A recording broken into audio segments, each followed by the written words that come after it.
Hello friends, welcome back to my class. आप सभी जानते हैं हमारा CSS फ्रेमवर्क की क्लासेस रनिंग में हैं और आज हमारी CSS फ्रेमवर्क का सेकंड लास्ट क्लास है। इसके बाद एक लास्ट आपका ग्रिड का ऑप्शन रहेगा। तो चलिए स्टार्ट करते हैं आज की क्लास। आज जो हमारा CSS फ्रेमवर्क में टॉपिक है वो है हमारा इमेजेस का। जैसे आप देखते होंगे कई ऐसी वेबसाइट्स होती है जिन पर आपको इमेजेस शो होती है, वो किसी ना किसी तरीके से अपनी इमेज को इतना अट्रैक्टिव लुक देते हैं कि हम जैसे व्यूअर्स जब भी किसी की वेबसाइट पर विजिट करते हैं, फोटो को जरूर देखते हैं, उस पर विजिट करते हैं, उस पर क्लिक करते हैं, उसका यूज करते हैं अगर हम चाहते हैं तो।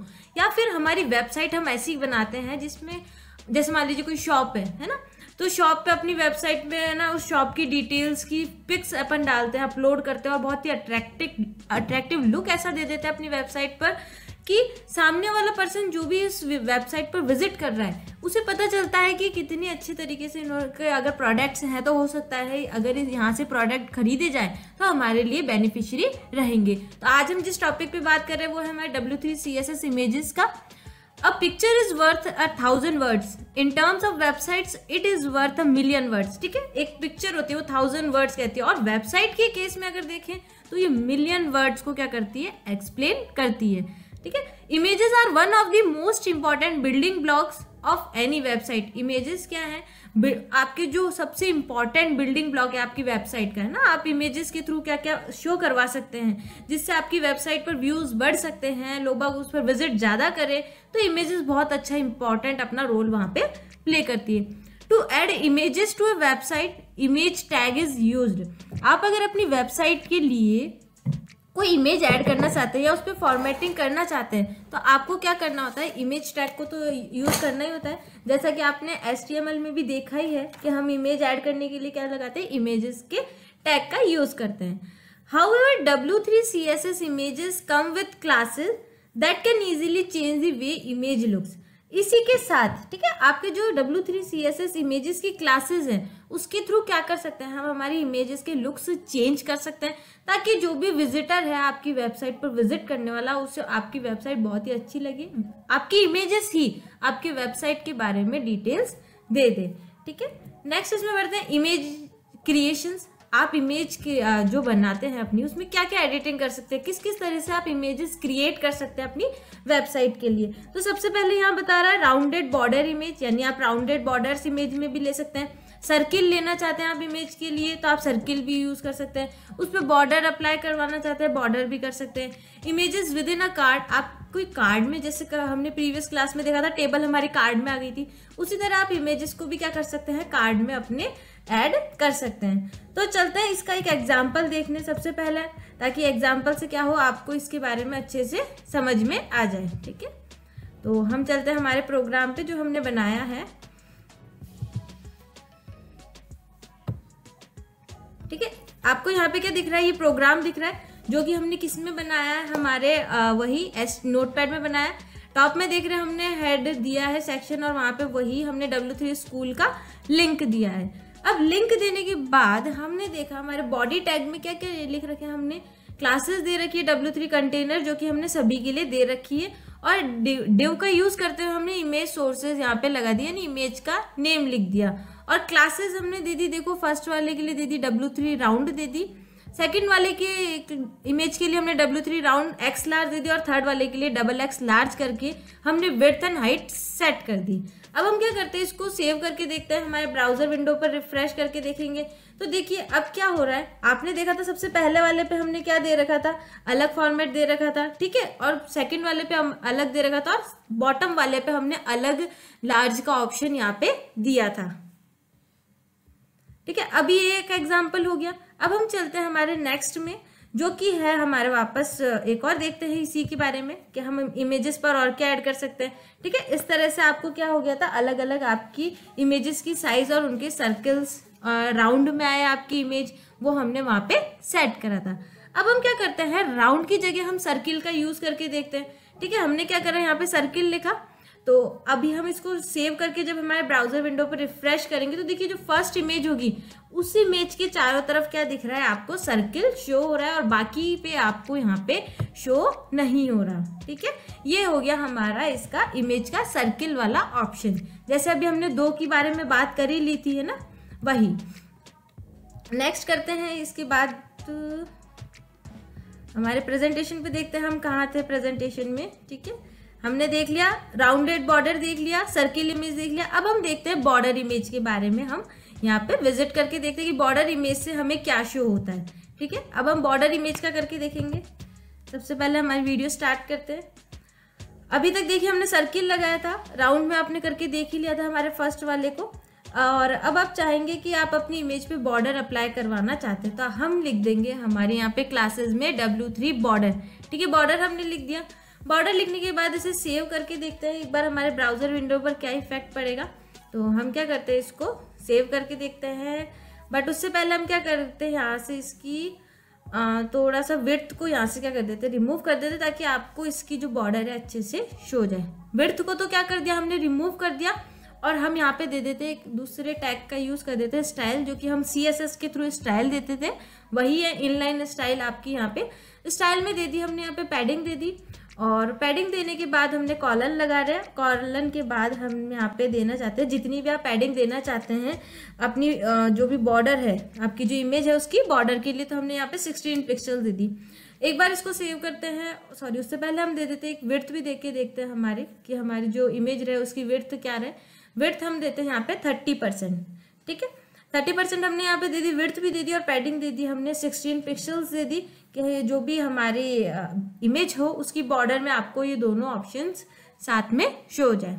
ठीक है, और डबल इन्वर्टेड कोट्स लगाएंगे तभी हमारा ये वर्क करेगा। तो हमने डबल इन्वर्टेड कोट्स स्टार्टिंग में भी लगाए हैं और एंड में भी लगाए।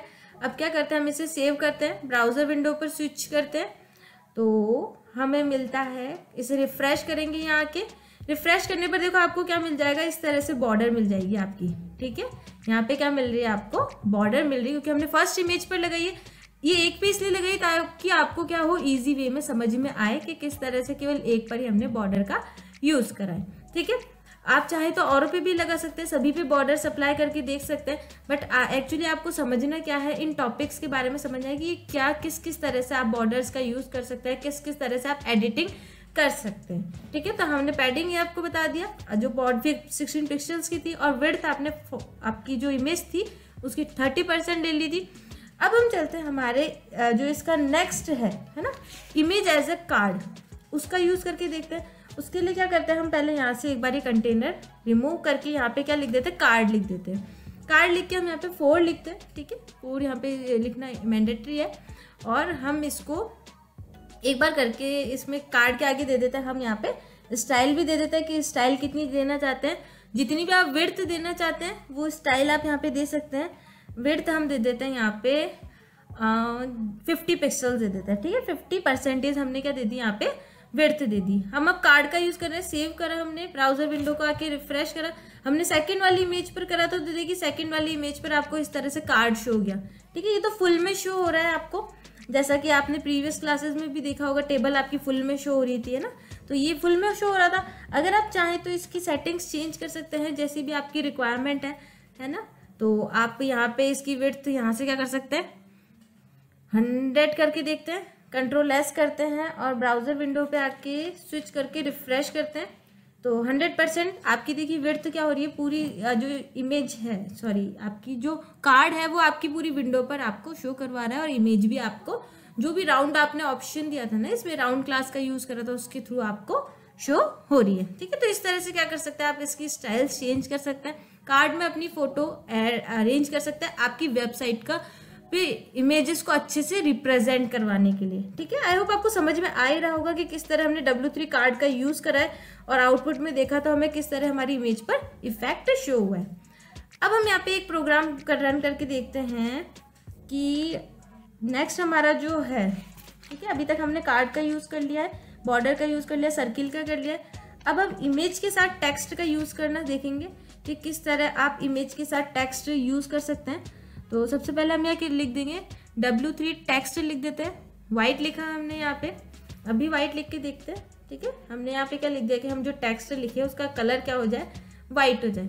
ठीक है, वाइट के बाद हम आगे स्विच करते हैं, जैसे कि हमने वाइट लिख दिया है। अब हम यहाँ पे हमारी जो डिव क्लासेस है ना, जहाँ पे भी हमारी इमेजेस की क्लासेस है, वहाँ पर हम क्या लिखना चाहेंगे, उस टेक्स्ट को भी लिखना चाहेंगे। अभी ब्राउजर विंडो पर कुछ भी नहीं हो रहा, हम देख रहे थे कि क्या हो रहा है, अभी कुछ भी नहीं, क्योंकि हमने कोई टेक्स्ट यहाँ पे नहीं लिखा है। ठीक है, अभी तक तो केवल इमेज ही है, टेक्स्ट आपको शो हो ही नहीं रहा कि हमने कहाँ पे किसी भी एलिमेंट के बीच में टेक्स्ट ऐड नहीं करा है। तो उसके लिए अब हम क्या करेंगे, यहाँ पे हम करते हैं एक डिव क्लास बनाते हैं। ठीक है, डिव बनाते हैं, डिव का यूज करते हैं। यहाँ पे हम क्लास ले लेते हैं, एक क्लास लिखते हैं इक्वल्स टू, और क्लास के लिए हम यहाँ पे लिखेंगे W3 का यूज करेंगे, W3 डिस्प्ले, यानी जो भी टेक्स्ट लिखो वो डिस्प्ले कहाँ पे हो, है ना। और हाइफन लगा के हम लिख देंगे जहाँ पे भी चाहें आप, left, right, middle, top middle, bottom, top left, जहाँ पे भी चाहे वहाँ पे आप यहाँ पे अप्लाई कर सकते हैं। अभी हमने राइट क्लिक करा है, यानी कि आपकी विंडो पे कहाँ पे आ जाएगा टेक्स्ट, डिस्प्ले होगा राइट साइड में। ठीक है, राइट साइड दिया है। अब हम यहाँ लिख देंगे W3 कंटेनर का, हमें इसके लिए भी यहाँ पे यूज करना पड़ेगा, तो हमने लिख दिया यहाँ पे W3 कंटेनर। कंटेनर के बाद अब आप चाहते हैं कि कोई टेक्स्ट आपका लिखना है, प्रिंट करवाना है आपको, तो आप कोई सा भी अपना टैग लिख सकते हैं, चाहे पैराग्राफ लिखे, कुछ भी लिखे, जो भी आप चाहें। यहाँ पे हम पैराग्राफ लिखते हैं और यहाँ वो टेक्स्ट लिखते हैं जो कि हम शो करवाना चाहते हैं। ठीक है, हमने P लिखा, हेलो लिखकर P को क्लोज करा है, और अब हम क्या कर रहे हैं, यहाँ पे डिव को क्लोज कर रहे हैं, जो कि हमने स्टार्ट करा था। ठीक है, इस तरह से हमने क्या लिखा, टेक्स्ट लिखा। सेव करके देखते हैं, ब्राउजर विंडो पर रिफ्रेश करके देखा, अभी हमें कुछ भी शो नहीं हो रहा। ठीक है, क्यों शो नहीं हो रहा, मे बी शायद कलर का, आपके जो टेक्स्ट का कलर वो वाइट है और आपके जो बैकग्राउंड का कलर है वो भी वाइट है। हो सकता है ना ये तो, कि आपका टेक्स्ट का कलर आपने दे दिया वाइट और बैकग्राउंड का कलर दे दिया वाइट। तो हम क्या करते हैं, हम यहाँ से पहले तो क्या कर देते हैं, एक बार तो ये डिस्प्ले हमने लगाना भूल गए थे, यहाँ पे भी हमें डिस्प्ले लगवाना पड़ेगा, क्योंकि हम डिस्प्ले क्लास का यूज़ कर रहे हैं। तो डिस्प्ले कंटेनर क्लास का यूज़ करा, पहले आपको देखो बैक में दिख रहा था, अब डिस्प्ले है तो आपको टेक्स्ट के डिस्प्ले के लिए आपने यहाँ पे डिस्प्ले क्लास का यूज़ करें। अब हम करके देखते हैं कि कैसे हम हमारे टेक्स्ट को देखें। अभी भी हमें शो नहीं हो रहा था, है ना। तो हम चाहेंगे कि हमारा जो टेक्स्ट का कलर है, ठीक है, वो क्या हो जाए, रेड हो जाए। ठीक है, व्हाइट को रिमूव करा हमने और रेड अप्लाई कर दिया यहाँ पे। ठीक है, रेड करा, ब्राउजर विंडो पे आके रिफ्रेश करा, तो अब देखिए राइट हैंड साइड पर आपको हेलो शो हो गया होगा, है ना। पहले भी ये आ गया था, बट क्या हुआ था, कलर आपको क्या था, वहाँ पे व्हाइट था, तो उसका इफेक्ट शो हो रहा था। बट अब क्या हो रहा है, यहाँ पे रेड कलर में है, तो आपको रेड कलर में यहाँ पे शो हो रहा है। ठीक है, तो हेलो हो गया है हमारा। अब हम इसमें थोड़ा सी और एडिटिंग करके देखते हैं। ये तो हमारा किस साइड था, राइट साइड था। ठीक है, आप चाहें तो इसका अलाइनमेंट और भी चेंज कर सकते हैं, जैसी भी आपकी रिक्वायरमेंट हो। जैसे मैंने अभी पहले स्टार्टिंग में इसमें बता ही दिया है, आप टॉप में करवा सकते हैं, लेफ्ट राइट जिधर भी चाहें आप उधर अपने टेक्स्ट को प्रिंट करवा सकते हैं। ठीक है, अब हम इस टेक्स्ट में कुछ और एडिटिंग करके देखते हैं कि हमने जो टेक्स्ट लिखा है, अभी तो राइट साइड में शो हो रहा था, हम इसको कहीं और शिफ्ट करवाना चाहते हैं, है ना। तो उसके लिए हम क्या करेंगे, यहाँ पे कुछ एडिटिंग करके देखते हैं। फॉर एग्जाम्पल स्टार्ट करते हैं, इसमें लिखते हैं हम कुछ ऐसा टर्म्स लिखते हैं जिससे कि हमारा जो टेक्स्ट है वो हमारी इमेज के ऊपर शो हो जाए। ठीक है, तो वो लिखने के लिए क्या, देखिए आप आराम से देख लीजिए, आपको प्रॉपर समझ में आ रहा है। केवल हम एक ही डिव में यूज करके देख रहे हैं, अभी हर एक ऑप्शंस को अलग अलग डिव में करके देखेंगे। ठीक है, तो अब हम क्या कर देते हैं, इसको टॉप राइट कर देते हैं। ठीक है, टॉप लेफ्ट कर देते हैं, सॉरी टॉप लेफ्ट कर दिया है। डिस्प्ले कहाँ पे हो जाए, ये हेलो टेक्स्ट टॉप लेफ्ट में। ब्राउजर विंडो पे आके रिफ्रेश करेंगे तो देखो जो आपकी फर्स्ट इमेज है उसके टॉप में आपको हेलो दिख गया, है ना। वो कहाँ पे शो हो रहा है, जो भी आपकी इमेज है उसके टॉप में लेफ्ट में। इमेज के टॉप में करवाना चाहते हैं तो इमेज के टॉप लेफ्ट का हमने यूज करा है। ठीक है, तो अभी तक हमने क्या क्या कर लिया है, हमने कार्ड्स का यूज कर लिया है, हमने इमेज को ऐड और अरेंज करना देख लिया है। ठीक है, अब जो हमारा देखते हैं, हमारे इसमें नेक्स्ट स्लाइड क्या कह रही है, हमारी नेक्स्ट स्लाइड कह रही है हमारी ओपेसिटी कह रही है, बट उससे पहले हमारा एक है रेस्पॉन्सिव। ठीक है, रेस्पॉन्सिव यहाँ पे नहीं है, बट रेस्पॉन्सिव वेबसाइट का एक टॉपिक है रेस्पॉन्सिव इमेज का, कि किस तरह से आप रेस्पॉन्सिव इमेज, आप जानते हैं रेस्पॉन्सिव का क्या मतलब होता है ना, कि हर एक डिफरेंट जो आपको एग्जाम्पल दिख रहा है, ये देखो आपकी जो इमेजेस है, जो भी हम W3 CSS क्लासेस का यूज़ करते हैं वो किस में आती है, एक सेकेंड मिस्टेक हो गई है ना, कोई बात नहीं, हम थोड़ा सा इसके बैक में चलते हैं। ये हमारा ठीक है, नेक्स्ट आ रहा था, हमने अभी हेलो कलर का करके देख लिया था। अब हम जो स्टार्ट कर रहे हैं, हमारा रेस्पॉन्सिव इमेज का स्टार्ट कर रहे हैं। ठीक है, रेस्पॉन्सिव इमेज के लिए हम इस थर्ड वाली जो हमारा डिव है जेलीफिश नाम की जो हमने इमेज लगाई है उस पर हम वर्क करके देखेंगे। हम क्या लिख देंगे यहाँ से W3 में केवल इमेज लिखेंगे, ठीक है, केवल इमेज लिख के विड्थ हमने 150 या 150 जो भी दे रखी है, आप चाहे तो चेंज भी कर सकते हैं इन विड्थ्स को। तो चलिए यहाँ पे चेंज कर देते हैं, 600 कर देते हैं एंड 400 कर देते हैं, ठीक है। यहाँ पे हम क्या कर देते हैं, इसकी हाइट एंड विड्थ जो भी आपने इमेज ली है जेलीफिश की उसकी चेंज कर देते हैं और इसे सेव करके ब्राउजर विंडो पर रन करके देखते हैं, ठीक है। हमने सिंपल सा क्या लिखा है, केवल W3 के बाद इमेज लगाया, सेव करा हमने। ब्राउजर विंडो पर जब हम सर्च रन करेंगे, ठीक है, तो देखिए इमेज आपकी थोड़ी वाइड आ गई है, साइज उसकी इंक्रीज हुई। हमने लास्ट वाली पे करा था, राइट क्लिक करके हमने इम्पैक्ट पर क्लिक करा। इम्पैक्ट पे क्लिक करने से क्या होगा, आपको ये किस किस तरीके से है ना रेस्पॉन्सिव बनाई है आपने, ये वेबसाइट है ना आपकी जो भी ये थी उसको किस किस फॉर्मेट में यानी किस किस डिवाइस की साइजेस में आप ओपन कर सकते हैं वो आपको शो हो रहा होगा, है ना। हमने यहाँ पे क्लिक करा और हमने देखिए यहाँ पे हम क्लिक कर रहे हैं कि कौन से फ़ोन में आप रन करवाना चाहते हैं। अब देख रहे हैं आप जो हमारी लास्ट वाली इमेज है, चाहे कोई सी भी साइज़ का आप फ़ोन सेलेक्ट कर रहे हैं, आपकी इमेज ऑटोमेटिकली उसमें सेट हो रही है, चाहे स्मॉल साइज़ का हो, वाइड साइज़ का हो, जिस भी साइज़ का हो, आपकी वो इमेज ऑटोमेटिकली सेट हो रही है। तो ये कौन सी वेबसाइट होती है, आपकी रेस्पॉन्सिव वेबसाइट होती है ना। आप इस साइड से चाहें तो और भी फ़ोन्स अपने क्या कर सकते हैं, यहाँ पे ऐड कर सकते हैं। अभी ये मोटो G4 है और ये जो टिक है वो आपको यहाँ पे शो हो रहे हैं गैलरी फोल्ड में। अगर आप और भी चाहते हैं तो आप यहाँ से और को भी टिक करें और उनका यूज़ क्या कर सकते हैं, आप इसमें कर सकते हैं कि ये फ़ोन में आपकी जो वेबसाइट है वो किस तरह से शो होगी, ठीक है। तो अगर आपका ये वाला फ़ोन है iPhone है 6, 7, 8, तो आपकी जो इमेज वेबसाइट का व्यू होगा वो आपको इस तरह से शो होगा, ठीक है। तो आपको समझ में आ रहा है कि हमने किस तरह से केवल W3 इमेज का यूज़ करके हमारी वेबसाइट को क्या बनाया, हमने रेस्पॉन्सिव बनाया, ठीक है। नेक्स्ट आते हैं हम इसके, देखते हैं, एग्जिट करते हैं इससे और अब हम देखते हैं हमारे प्रेजेंटेशन में नेक्स्ट टॉपिक क्या था। जैसा कि अब आता है इमेज ओपेसिटी। ओपेसिटी आप जानते हैं कि कलर डार्क और लाइट करना है ना। Oftentimes you need to add opacity to the image to create a certain effect। कोई इफेक्ट देने के लिए हम opacity का यूज़ करते हैं।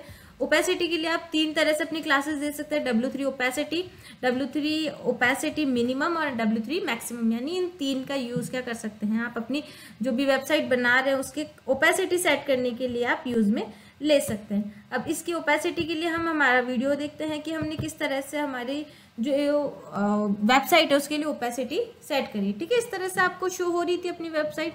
अब हम इससे एग्जिट करने के लिए देखिए यहाँ से क्रॉस कर रहे हैं, क्रॉस करने के बाद यहाँ से हम नॉर्मल हो गए। अब हम क्या आएंगे, हमारे वापस प्रोग्राम में आएंगे।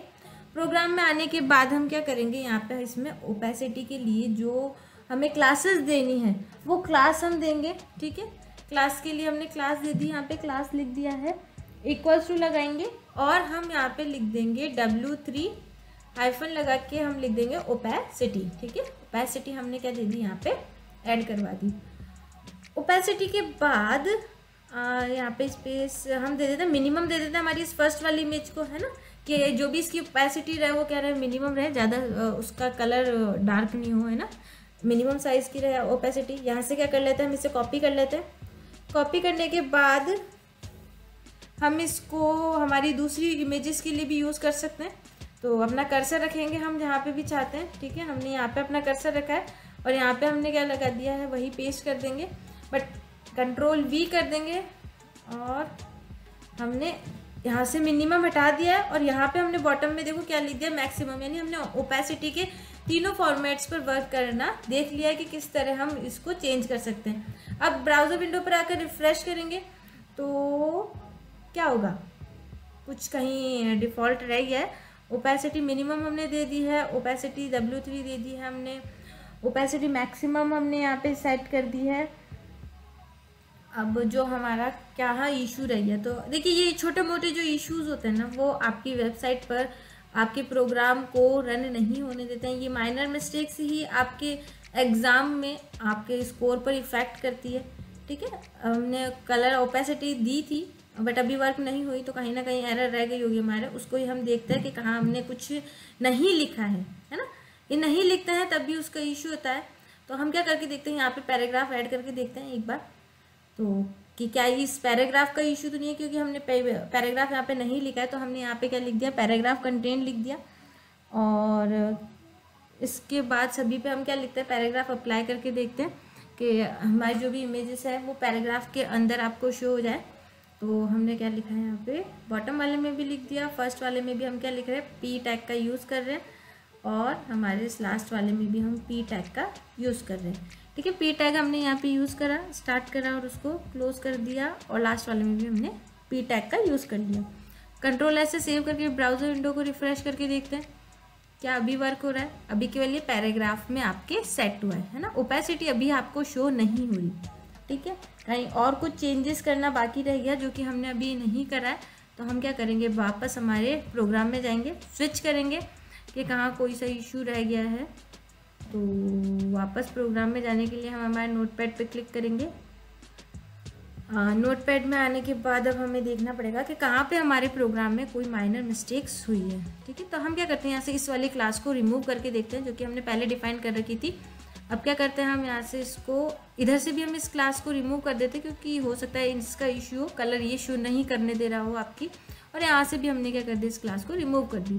कंट्रोल एस से सेव करेंगे, ब्राउजर विंडो पे आकर रिफ्रेश करेंगे, तो देखिए अब आपको ओपेसिटी का यहाँ पे शो हो रहा है। हमारी जो टॉप वाली थी वो थोड़ी डार्क सी शो हो रही है आपको इमेज, मिड वाली थोड़ी लाइट, और सबसे बॉटम वाले आपको और भी ज़्यादा लाइट इमेज शो हो रही है। ठीक है, यही है इसकी ओपेसिटी। ठीक है, क्या ओपेसिटी आप कम या ज़्यादा भी कर सकते हैं। सबसे पहले मिनिमम था, बीच वाले में नो था, और फोर्थ वाले में आपके मैक्सिमम था, तो वो ओपेसिटी आपको शो हो गई। नेक्स्ट देखते हैं, ओपेसिटी के बाद हमारा कौन सा टॉपिक है। ओपेसिटी के बाद है ग्रे स्केल। अगर आप अपने इसके लिए ग्रे स्केल का यूज़ करना चाहते हो, क्योंकि ग्रे कलर है ना, इसका अगर आप यूज़ करना चाहते हो तो ग्रे स्केल का भी यूज़ कर सकते हैं, और उसके लिए आपको क्लासेस देनी होगी W3 grey scale, minimum and maximum, जैसे कि अभी हमने ओपेसिटी के लिए दी है। तो हम इसका प्रोग्राम देखते हैं रन करके, ग्रे स्केल का हमारा। तो अब देखेंगे, ये हमारा पुराना प्रोग्राम था, प्रीवियस प्रोग्राम, जिसमें कि हमने ओपेसिटी दे रखी थी। अब जहाँ हमने ओपेसिटी दे रखी है हम वहाँ पे ग्रे स्केल का यूज़ करके देख सकते हैं। ठीक है, ग्रे स्केल का हम यहाँ पे यूज़ करके देखते हैं। ठीक है, तो ग्रे स्केल का भी आपको इफेक्ट हो जाएगा, जैसे कि ओपेसिटी में कम डाउन होती जा रहा था कलर स्केल, वैसे इसमें देखते हैं कि हमारा क्या इफेक्ट अपने हमारी वेबसाइट पर शो होता है। तो जैसी भी आपकी रिक्वायरमेंट हो आप वैसा अपने इमेजेस के लिए प्रॉपर सेटिंग कर सकते हैं। इसमें भी क्या लिख दिया हमने, ओनली ग्रे स्केल लिखा है कि हम इसमें मिनिमम मैक्सिमम नहीं दे रहे, और लास्ट वाले में भी क्या दे देते हैं, हम यहाँ पे ग्रे स्केल दे देते हैं। और इसे सेव करके ब्राउज़र विंडो को स्विच करके देखते हैं, तो रिफ्रेश करते हैं यहाँ पे, तो देखिए ग्रे स्केल में आपकी जो इमेजेस है उनका कलर किस में आ गया, ग्रे कलर में आ गया ना। टॉप वाले पे कम दिया था, बीच वाले में हमने पूरा दिया था, और बॉटम वाले में हमने मैक्सिमम जो ग्रे स्केल की परसेंटेज थी वो हमने यहाँ पे दे दी थी। तो ये होता है आपके ग्रे स्केल का, यानी इस तरह से आप क्या कर सकते हो, ग्रे स्केल का अपनी वेबसाइट की इमेजेस के लिए यूज में ले सकते हो।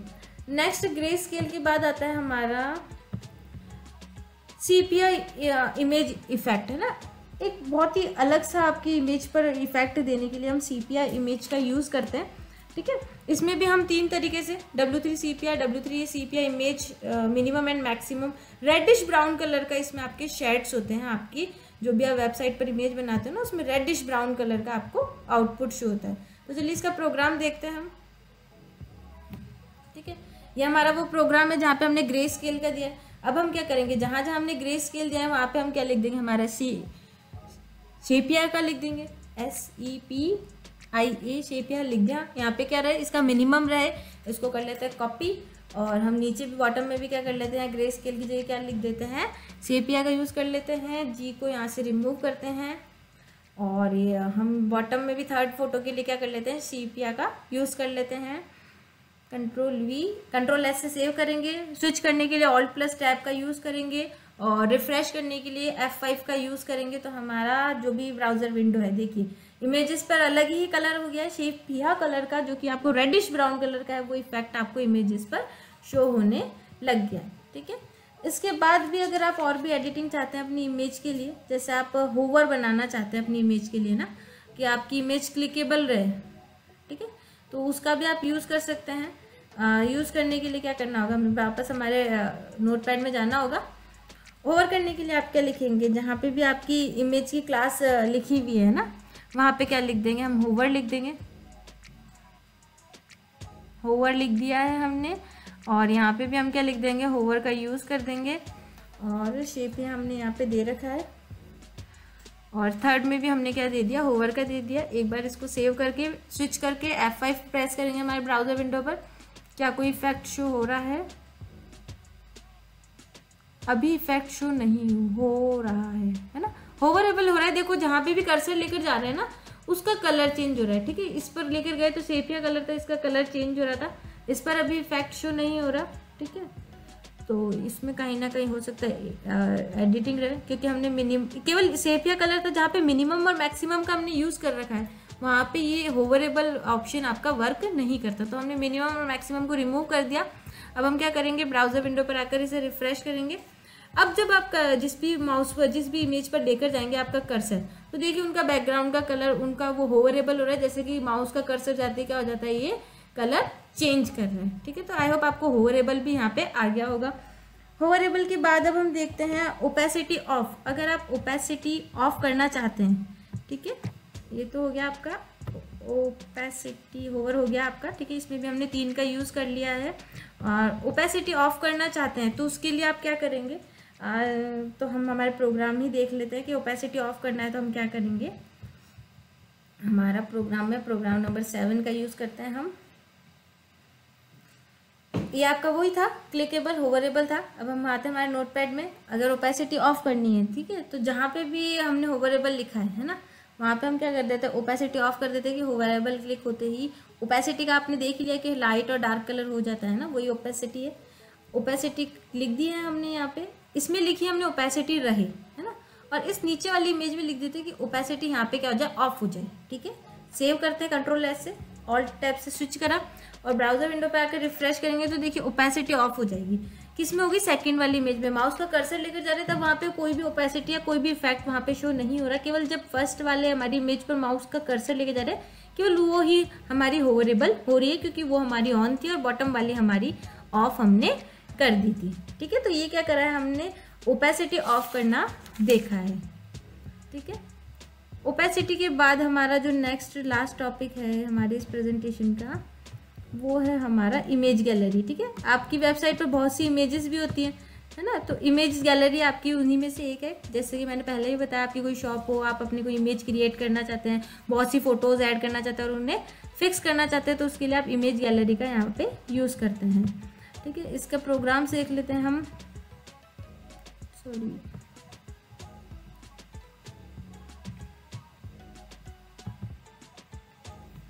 ठीक है, प्रोग्राम में आते हैं हम। देखिए इस तरह से आपको शो हो जाएगी। अब इसके लिए हमने करी कौन कौन सी एडिटिंग है, देखिए हमने क्या लिखा है यहाँ पे। टॉप में चलते हैं पहले, प्रोग्राम के ऊपर वही है सेम। हमने बॉडी में क्या करिए, क्लासेस स्टार्ट करिए, ऊपर का सेम ही है। यहाँ पे डिव लिखा है, डिव में क्लास दिया W3 कंटेनर और उसको दे दिया पिंक, और वो टेक्स्ट जो हमने लिखा है वो हमने हेडिंग 2 में यहाँ पे सेट कर दिया और डिव दे दिया। नेक्स्ट हमने क्या दिया है, फर्स्ट डिव दिया, उसमें क्लास दे दी W3 रो पैडिंग, W3 मार्जिन टॉप, यानी टॉप से आपके मार्जिन रहे और जो रो पैडिंग है उनमें उनका यूज़ आपके इमेजेस के बीच में हो। फिर आपने डिव क्लास दिए W3 थर्ड है ना, थर्ड का यूज़ करा और कार्ड का यूज़ करा कि आप कार्ड फॉर्मेट में इसको शो करवाना चाहते हैं। कार्ड का आपने सीख लिया। इमेज लिखा है, इमेज पे स्टाइल विड्थ दे दी 100%, डिव क्लास दी है W3 कंटेनर और उसमें लिखवाया हमने टेक्स्ट डेजर्ट, ठीक है। और जितनी बार भी हमारे डिव टैग ओपन थे उतनी बार हमने डिव टैग क्लोज कर दिए। सेम ऐसा ही आपको बॉटम में भी सभी दोनों इमेजेस के लिए भी आपको शो हो रहा है। ये ध्यान रखना है, जितनी बार भी डिव टैग स्टार्ट हो रहा है उतनी बार डिव टैग क्लोज हो रहा है। ये डिव टैग स्टार्टिंग वाला है तो इसका बॉटम जो सबसे लास्ट है वो आपको यहाँ बॉटम में दिखेगा, है ना। इसका यहाँ पे डिव टैग आपको अलग अलग दिख रहा है और वही कंटेंट्स हैं, केवल ऊपर वाला नहीं लिया है हमने फर्स्ट लाइन, और जो फर्स्ट वाला आपका डिव था, ठीक है, सेम ये तो वही सेम प्रोग्राम है। उसका हमारे जो प्रोग्राम है इस पर रन करके देखते हैं। डिव्स का आपको ध्यान रखना है कि टॉप में जहाँ जहाँ ओपन करें वहाँ आपको क्लोज भी करना है। ब्राउजर विंडो पर आकर रिफ्रेश कर दे तो इस तरह से आपको आपकी इमेज गैलरी आपकी वेबसाइट पर शो हो जाएगी। तो आप एडिटिंग कर सकते हैं अपनी वेबसाइट के लिए। इमेजेस इस तरह कार्ड के रूप में सेट कर सकते हैं। इम्पैक्ट हमने राइट क्लिक करके इम्पैक्ट पे क्लिक करेंगे तो आप देखेंगे कि आप किसी भी स्क्रीन साइज की डिवाइस में इसे रन करेंगे ना, हमने यहाँ से सेट करा है स्क्रीन साइज, तो आप जो भी फ़ोन यहाँ से सेट करेंगे ना उसी अकॉर्डिंग आपकी इमेजेस क्या हो जाएगी, फिक्स हो जाएगी।